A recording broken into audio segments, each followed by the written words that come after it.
Napansin mo ba, habang mas hinahabol mo siya, mas lumalayo siya. Pero the moment na tumahimik ka, bigla siyang nagparamdam, hindi yan coincidence. Psychology yan. Welcome back.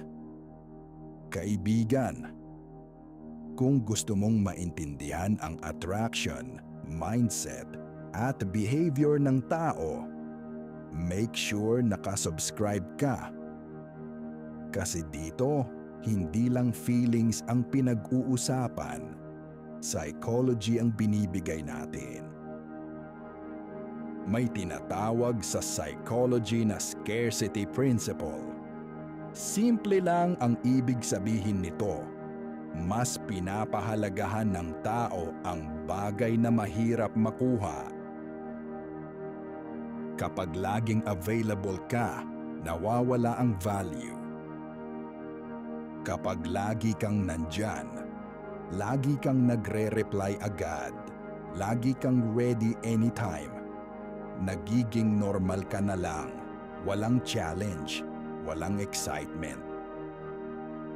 Kapag hindi ka biglang nagparamdam, mapapaisip siya. Bakit tahimik siya? May iba na ba? Okay lang ba siya? At doon nagsisimula ang attraction. Kapag hindi mo siya hinahabol, nagbabago ang energy mo. From needy to confident, from chasing to attracting.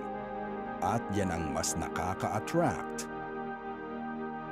Kapag hindi ka laging available, pinapakita mo na may buhay ka, may priorities ka, at doon kanya mas nire-respeto.